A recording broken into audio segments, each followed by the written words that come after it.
سو لہسن ایک anti viral بھی ہے اور ہمارے سٹمک سے کلیئر کرتی ہے ان پیتھوجنز کو جن کا کوئی رول نہیں ہے اپر جی آئی ٹریکٹ. سالن میں پکا کے کھائیں.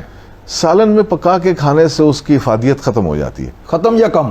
کم ہو جاتی ہے. کم میرے خیال میں ختم ہی ہو جاتی ہے کیونکہ ہم بہت زیادہ پکاتے ہیں. ہم لہسن کو ویسے کیسے کھا سکتے ہیں؟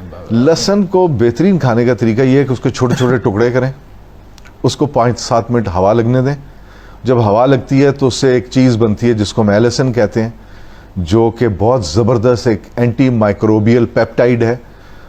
یہ وہ سبسٹنس ہوتے ہیں جو ویریس پلانٹس میں ملتے ہیں اور وائرس اور بیکٹیریا اور فنگس کے خلاف کام کرتے ہیں, اور ان کو ہم اینٹی مائکروبیل پیپٹائڈز کہتے ہیں, اور یہ لہسن میں بھرے ہوئے ہیں. تو آپ لہسن کھائیے, آپ کو اینٹی وائرل پروٹیکشن بھی ملے گی. اور کھانے کا طریقہ یہ ہے کہ چھوٹے چھوٹے ٹکڑے کر کے ایک چھوٹی سی توری لیجئے, ایک چھوٹی سی سیگمنٹ لیجئے, اس کے چھوٹے چھوٹے سے آپ حصے کیجئے اور اس کو آپ پانی سے نگل لیجئے کھانے کے بعد. ایک لہسن کا پیس کافی ہے. ایک لہسن کا پیس ایک دن میں کھائیں. ایک دن میں کھائیں. اچھا, اس کے بعد ایک اور بات بتاؤ. اب ادرک آ گیا, جنجر. میں لہسن کے بارے میں پہلے بات پوری کر دوں. وہ یہ کہ اگر آپ 25-30 دن کھائیں گے تو آپ کے اندر سے لہسن کی اسمیل آنی شروع ہو جائے گی. That is the time to stop. اچھا جی, اس کا مطلب یہ ہے کہ آپ کے وہ ایلیسن کے کمپاؤنڈز پورے ہو گئے. سو ایک بہترین ڈیفنس آپ کو مل گیا. اور لہسن کئی لوگوں کو ہضم نہیں ہوگا, کئی لوگوں کو ہضم نہیں ہوگا. اس لیے اگر آپ کو ہضم نہیں ہوتا تو آپ ایک پوری توری سے نہ شروع کریں, ایک پوری سیگمنٹ سے. آپ ایک لہسن کا چوتھا حصہ لے کے, چھوٹا سا حصہ لے کے صرف وہ لیجئے. آہستہ آہستہ 5-7 دنوں میں اس کو بڑھائیے. اور جب آپ لہسن لیں, جب آپ یہ گارلک کے اوپر آپ کر رہے ہیں, فوکس کر رہے ہیں, تو ساتھ دہی بھی ضرور لیجئے. دہی کے بارے میں آپ کو چھوٹی سی بات. دہی میں لہسن ڈال کے کھا لیں, پتہ ہی نہیں چلے گا. یہ بھی ٹھیک ہے, یہ بھی بالکل کیا جا سکتا ہے. اور اس کو آپ پانی سے نگل, کئی لوگ چبانا نہیں پسند کرتے, وہ پانی سے نگل بھی سکتے ہیں. اور پانی سے نگلیں تو اس کا فائدہ بھی ہے زیادہ, اور اس کا فائدہ اس طرح زیادہ ہے کہ یعنی کہ آپ کی سسٹین کرے گا تھوڑی دیر تک, آپ کی باڈی میں وہ لوور پارٹ تک جائے گا, وہ ساری ڈیلیوری جو ہے وہ پورے گٹ میں ہوگی. سو اس کا بہت فائدہ ہے. ادرک کا کعوہ جو ہے, ادرک کے بارے میں آپ کو تھوڑی سی ایک بات بتاتا چلوں کہ ہر سال, اب پتہ نہیں اس سال ہوتی ہے یا نہیں ہوتی, تقریباً 20-22 سال سے میڈرڈ میں ایک کانفرنس ہوتی تھی جس میں ادرک, لہسن اور اولیو آئل پہ نئی ریسرچ پریزنٹ کی جاتی تھی. 3 چیزوں پہ, 3 چیزوں میڈرڈ میں. ہر سال ان 3 چیزوں کے لیے سائنٹسٹ اکٹھے ہوتے تھے. ادرک کے اندر جتنی بھی چیزیں ڈسکور کی گئی ہیں ان سب کا رول اینٹی ایجنگ ہے. وہ prevention of premature ageing کرتی ہیں.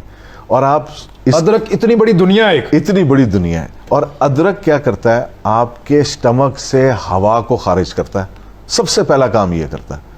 ادرک آپ کے سٹمک کو سود کرتا ہے, آپ کے امیون سسٹم کو کھڑا کرتا ہے دوبارہ.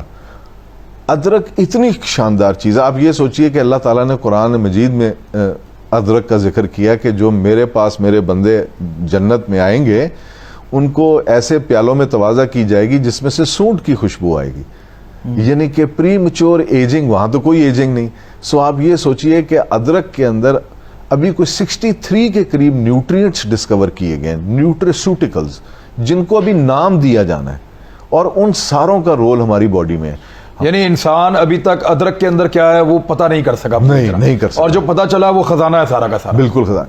ابھی اس کے حوالے سے میں آپ کو ایک اور, آپ نے کہا ابھی پتہ نہیں کر سکے, ابھی تک ہمارے جسم میں 7.2 ملین نیوٹرینٹس ڈسکور ہو چکے ہیں.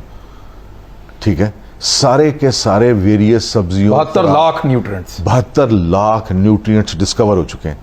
اور تقریباً آدھے ایسے ہیں جن کو ابھی نام بھی نہیں دیا گیا, ان کو نام بھی نہیں دیا گیا. اور اسی طرح میں لوگوں سے یہ ریکویسٹ کروں گا کہ ادرک بہترین چیز ہے جس میں ایسی بے انتہا چیزیں ہیں جو کہ ہمارے لیے فائدہ مند ہے, ہمارے امیون سسٹم کو ٹھیک کرتی ہیں, ہمارے ہاضمے کو بہتر کرتی ہیں. بہترین طریقہ ادرک کو لینے کا ہے کہ آپ اس کا کعوہ لیں, اور کعوہ اس طرح لیں کہ آپ تھوڑے سے ادرک کو شریڈ کر لیں, کدوکش کر لیں جس کو کہتے ہیں, باریک 1 چمچ کے برابر, اور اس میں تقریباً کوئی 6 کپ پانی کے ڈال دیجئے. اس کو ایک دفعہ ابلنے دیجئے, اور ابلنے کے بعد جب وہ 3 کپ رہ جائے تو وہ آپ کا ایک ادرک کا کعوہ بن گیا. اور وہ ایک بہت زیادہ کانسنٹریٹڈ بھی نہیں ہے. گڑ کے ساتھ لے لیں, بے شک جی گڑ کے ساتھ لے لیں, اس کے اندر آپ شہد کے ساتھ لے لیں, یہ آپ لے سکتے ہیں. اور یہ دن میں 1 دفعہ ضرور لیجئے. اس سے آپ کا ہاضمہ بھی بہتر ہوگا. اچھا ایک اور سب سے بڑی بات ادرک کی، ادرک کا جو کہوا ہے وہ بلڈ تھنر ہے. اور یہ سوچئے کہ اگر آپ کا بلڈ تھن ہے تو وہ بلڈ تھنر نہیں کے طور پہ کام ہارٹ کرے کے گا. پرابلم نہیں ہوں گے آپ؟ نو آپ کا ہارٹ کے لیے بہتری کے لیے. ہارٹ کے پرابلم نہیں ہوں گے آپ؟ جی آپ کو ہارٹ کے پرابلم نہیں ہوں گے، آپ کی سرکولیشن بہتر کرے گا، آپ کی میموری بہتر کرتا ہے، اس کے بعد پری میچور ایجنگ کو پریونٹ کرتا ہے. سیلولر لیول پہ کینسر سیل کا جو ایک مرنے کا پروسیس ہوتا ہے جس کو ہم اپوپٹوسس کہتے ہیں، اس کے اندر باڈی کو اسسٹ کرتا ہے. بہت زیادہ فنکشنز ہیں.